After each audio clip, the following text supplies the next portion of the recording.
बच्चों, एनडीए 2017 का question paper आज हम इंग्लिश का सॉल्यूशन चेक करेंगे और उसे देखेंगे इसमें कौन कौन से हैं जो हम सॉल्व कर सकते हैं।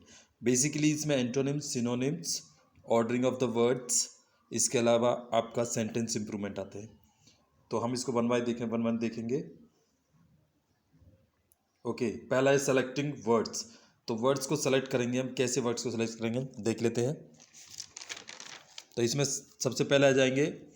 देखिए इसमें क्या कह रहा है कि you to be the party this evening. अब यहाँ पे एक वर्ड है, नीचे ए बी सी में से आपको एक सेलेक्ट करना है। तो यहाँ पे देखेंगे फर्स्ट वाले में I look forward to be at the party नहीं होगा, आई होप यू नहीं होगा। इसमें I think you to be the party at this evening. तो यहाँ पे किस चीज़ की एक्सपेक्ट की जा रही है, तो इसका जो ऑप्शन होगा वो सी होगा, I expect you. Look forward to के बाद में हमेशा वर्ब आती है, वर्ब में आईएनजी आता है, तो ए तो ऑप्शन होगा नहीं, डी का भी नहीं होगा। होप उम्मीद नहीं कर रहा है, एक्सपेक्ट और होप में अंतर होता है इस तरह से, तो सी इज द ऑप्शन होगा। Question number 2, when I met John yesterday it was the first. अब देखिए यहाँ पे क्या आएगा, हिम सिंस क्रिसमस। तो यहाँ पे दो एक्शन एक साथ हो रहे हैं और दो एक्शन एक साथ हो रहे हैं, तो इस तरीके से यस्टरडे आ रहा है, यानी when I met John yesterday, जब मैं जॉन को कल मिला। It was the first time, ये पहली बार था। आई सा हिम सिंस क्रिसमस। तो देखिए यहाँ पे जो ऑप्शन होगा वो दूसरे का ए होगा। एक एडिशनल जानकारी मैं देना चाहता हूँ बच्चों, जब कभी भी आपको सेंटेंस में बिफोर आए, लास्ट आए, यस्टर नाइट आए, यस्टरडे आए, यस्टर ईयर आए और यस्टर नाइट आए, यस्टर नून आए, तो उस केस में आप वहाँ पे पास्ट सिंपल का यूज़ करेंगे, ठीक है, जिसे हम पास्ट इंडेफिनिट भी कहते हैं। तो यहाँ पे दूसरे का ऑप्शन एक होगा, ठीक है, ये वाला ऑप्शन होगा। ओके, आई होप आप इसको समझ गए होंगे। थर्ड वाले में देखेंगे क्या आ रहा है।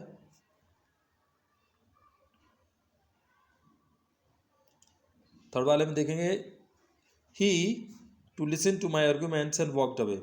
ही डिनाइड, उसने मना कर दिया, to listen to my arguments, मेरे आर्गूमेंट्स को सुनने के लिए उसने मना कर दिया। Dislike, prevented, refused.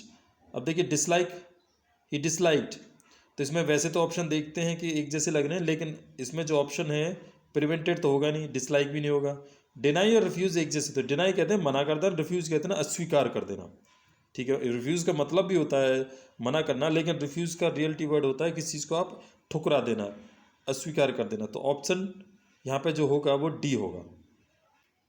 तो फोर्थ वाले में चलते हैं, the flow of blood was so. अब देखिए फोर्थ वाले में देखेंगे, देखिए इसमें फोर्थ में कई ऑप्शन दे रखे हैं, इंटेंस, एडिक्वेट, प्रोफ्यूज, एक्सटेंसिव। तो इंटेंस का मतलब तेज होता है, एडिक्वेट का मतलब पर्याप्त होता है, और एक्सटेंसिव का मतलब भी बहुत तीक्ष्ण होता है। तो इस तरीके से जो ऑप्शन होगा आपका प्रोफ्यूज होगा। The flow of fluid was so profuse, profuse माने बहुत तेजी से, न रुकने वाला, that he the patient died, बहुत तेजी से लगातार निकलने वाला है। तो इसमें ऑप्शन सी होगा। You have never me about your experience in America. अब देखिए एक्सप्लेन, इसमें देखेंगे एक्सप्लेन तो होगा नहीं, स्पोकन, टोल्ड, सैड, चार ऑप्शन दिए हैं। तो फिफ्थ वाले में जो आएंगे हम, देखिए सैड नहीं होगा, और क्यों नहीं होगा, सैड के बाद टू आती है, टू दिया नहीं है। और स्पोकन भी नहीं होगा, क्योंकि यू हैव नेवर स्पोकन के बाद भी टू आता। तो एक्सप्लेन वो कर नहीं रहा है, तो क्या हो सकता है, इसमें ऑप्शन बी हो सकता है, you have never told me about your experiences in America. Okay, question number 6 पे आते हैं। I always felt hungry, I heard the dinner bell. अब इसमें ऑप्शन में देखेंगे as much as well as soon as close as. तो जो option के अनुसार है, देखिए एज मच जो होता है वो क्वालिटी के लिए होता है, वेल यहाँ पे बनेगा नहीं, एज क्लोज एज कोई होता नहीं है। तो ऑप्शन जो बचता है 6 का वो सी बचता है, as soon as. I always felt hungry as soon as I heard the dinner bell, यानी एक एक्शन के साथ दूसरा एक्शन होता है वो जल्दबाजी के लिए यूज़ हो रहा है। तो एक तरीके से इसमें सी ऑप्शन होगा। 7th पे चलते हैं। Although they took every precaution, they could not the accident। अब देखिए इसमें although they took every precaution, अब देखिए इसमें क्या करेंगे, 7th के सी में हम देखेंगे कौन सही बैठ सकता है इसमें। देखिए डिफर का होता है कोई चीज़ को पोस्टपोन कर देना, अलाउ होता है कोई चीज़ अलाउ करना, अवॉइड होता है कोई चीज़ को आप इग्नोर मानना, अवॉइड करना, ब्लॉक माने रोकना। तो अगर आप देखेंगे इस तरीके से तो although they look every precaution they could not avoid the accident, accident को वो अवॉइड नहीं कर सके, जबकि उन्होंने बहुत सारे ही जो है प्रिकॉशंस लिए थे, पहले से ही बहुत सारे उन्होंने तरीके अपनाए थे। तो इसमें डेफर नहीं कर सकते, अलाउ नहीं कर सकते, ब्लॉक नहीं कर सकते, अवॉइड हो सकता है, अवॉइड या इग्नोर एक हो सकता है। तो सी ऑप्शन इसका सही होगा। क्वेश्चन नंबर 8 में आते हैं, द एम्बिशियस नोबल मैन। अब देखिए इसमें 4 ऑप्शन दिए हैं, to marry the king's daughter. अब देखिए इसमें क्या हो सकता है, पहले इसको हम देख लेते हैं हर एक वर्ड को। ट्रांसपायर, ट्रांसपायर का मतलब होता है जैसे you will come to know of the truth of something, the you come to know of the reality of something.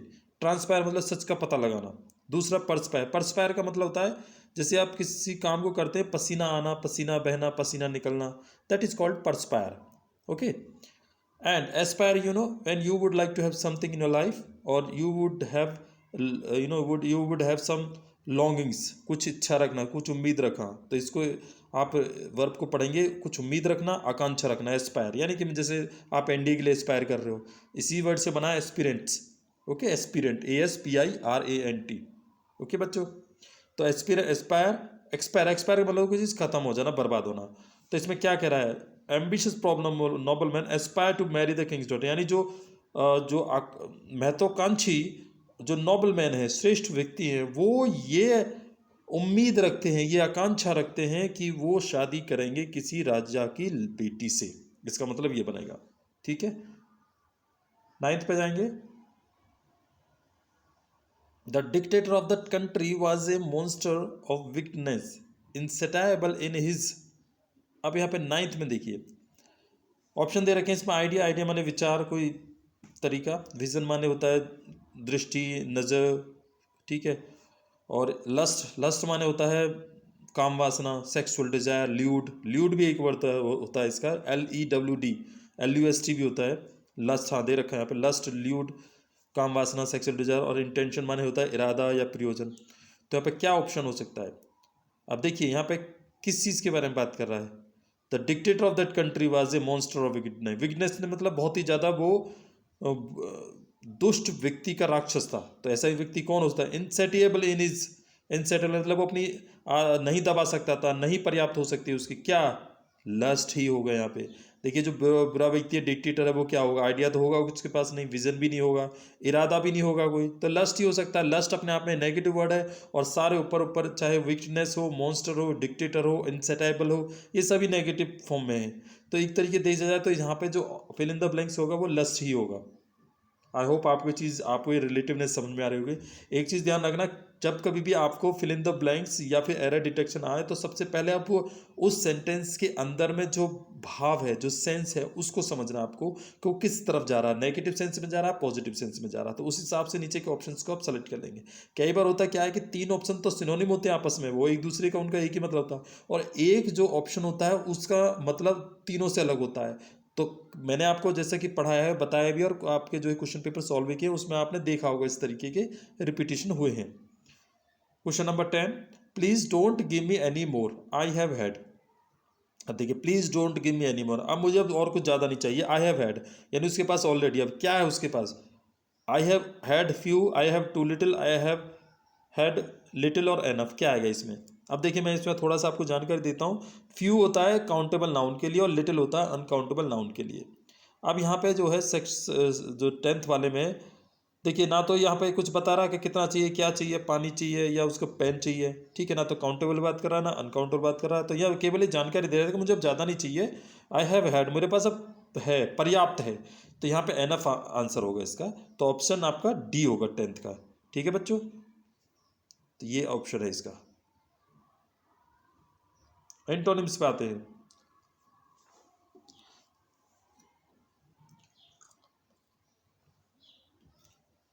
My first lecture in the classroom was a fiasco. देखो अगर आपने synonym किए हैं तो एंटोनिमी बहुत इजीली आप कर सकते हैं। तो 11th में क्या कह रहा है, my first lecture in the classroom was fiasco. Fiasco का मतलब होता है दैट इज कंप्लीट फेल्योर, पूरी तरह से असफल। ओके, उसको हम फियास्को कहते हैं। इसके अलावा सक्सेस सफलता, जॉय आनंद, फन, फन भी वही होता है जॉय आनंद। डिसास्टर होता है विनाश, तो यहाँ पे जो क्या होगा, तो इसका जो ये ऑप्शन हम सिर्फ एंटोनिम ढूंढ रहे हैं, विपरीत। तो 11 का जो होगा फियास्को फेलियर, सक्सेस सफलता, तो A is the option. It was indeed arduous, arduous, it was indeed arduous का मतलब होता है जो बहुत ही कष्टकारी हो, कठिनाई से भरा हो, बहुत ज़्यादा डिफिकल्ट हो, वेरी डिफिकल्ट, टफ। ओके, तो इसका आपको क्या आंसर हो सकता है आर्ड्यूअस का? बहुत ईजी हो, प्लीजेंट, एफर्टलेस, इंटरेस्टिंग, रिस्की, क्या हो सकता है? ठीक है, तो एफर्टलेस 12 का बी होगा, एफर्टलेस यानी कठिनाई से भरा। आर्ड्यूअस कठिनाई से नहीं भरा, यानी जिसमें मेहनत ही नहीं करनी पड़े, तो एफर्टलेस, तो B is the option. Okay, 13 में आएंगे unlike his brother he is affable. तो अनलाइक हिज ब्रदर, अपने भाई की नए तरह वो बहुत ही मिलनसार है। अफेबल का मतलब होता है मिलनसार। एक चीज़ और बता दूं मैं आपको, ये मिलनसार, ये जो वर्ड है अफेबल, ये एग्जामिनर का सबसे अच्छा फेवरेट वर्ड है। कितने कंपटीशन एग्जाम में ये पूछा जाता है। इसके मिलते जुलते दूसरे वर्ड हैं, ठीक है, वो भी आप याद कर लेना, जैसे फ्रेंडली, एमिएबल, AMIABLE, तो ये इसके सिनोनिम वर्ड हैं। कई बार अफेबल ना पूछ के आपको फ्रेंडली पूछ लेता है, और एमेबल पूछ लेता है, और इन सब का जो अपोजिट हॉस्टिलिटी वो पूछ लेता है, हॉस्टाइल है नहीं, शत्रुता, बैर, ठीक है, ये पूछ लेता है, शत्रु। ओके, तो इसमें आप ध्यान रखेंगे। तो 13 में जो इसका एंटोनिम होगा वो होगा अफेबल का 13, यानी जो आपका दोस्त होता है, अफेबल मिलनसार है, जो मिलनसार ना हो, यानी जिसका दोस्त मिलनसार ना हो, जो किसी से मिलता नहीं हो, या कोई फ्रेंडली नेचर का ना हो। तो गलीबल तो नहीं होगा, इरिटेबल झगड़ालू नहीं, लवेबल प्यार करने लायक नहीं, रिजर्व होगा। रिजर्व होता है जो शांत रहता है, चुप रहता है, संकुचित स्वभाव का हो, किसी से मिलता नहीं हो, तो उसको रिजर्व कहते हैं। ठीक है, इसको रिजर्व का दूसरा भी सिनोनिम आप हो सकता है यहाँ पे, रिजर्व ना लेके वो कर सकता है, रिजर्व ना लेके इंट्रोवर्ट। इंट्रोवर्ट भी वही इंसान होता है जो किसी से बात नहीं करता हो, अंतर्मुखी, अंतर्मुखी, ठीक है। एक होता है बहिर्मुखी, एक होता है अंतर्मुखी। तो रिजर्व का मतलब होता है अंतर्मुखी, और यानी इंट्रोवर्ट, ठीक है। और अफेबल का मतलब होता है अमीबल, मिलनसार, सर किसी को अपना दोस्त बनाने वाला। तो इसमें अफेबल में जो आंसर होगा रिजर्व होगा। 14 पे चलते हैं।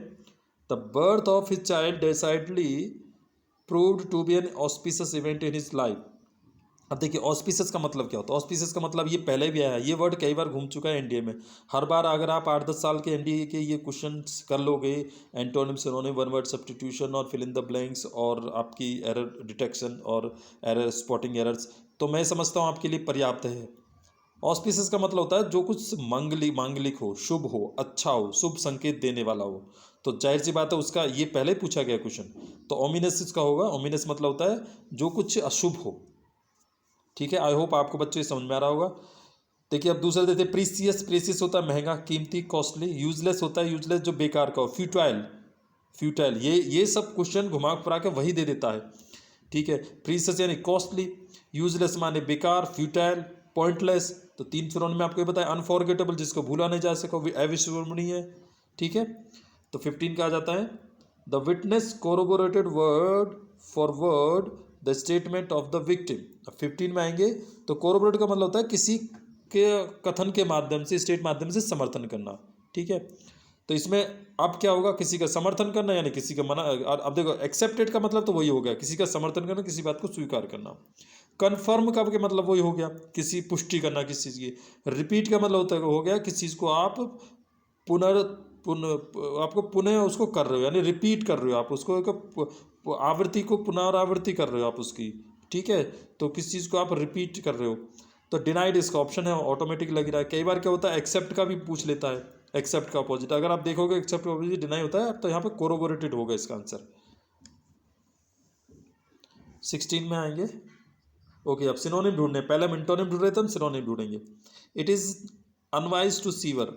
अब 16 में देखिए, अनवाइज टू सीवर, सीवर का मतलब होता है किसी वस्तु को 2 टुकड़ों में काट देना, बांट देना। इससे रिलेटेड दूसरा वर्ड होता है बाइसेक्ट, BISECT, BISECT। बाइसेक्ट का मतलब भी होता है सीवर, 2 टुकड़ों में बांट देना, किसी चीज़ को, वस्तु को काट देना।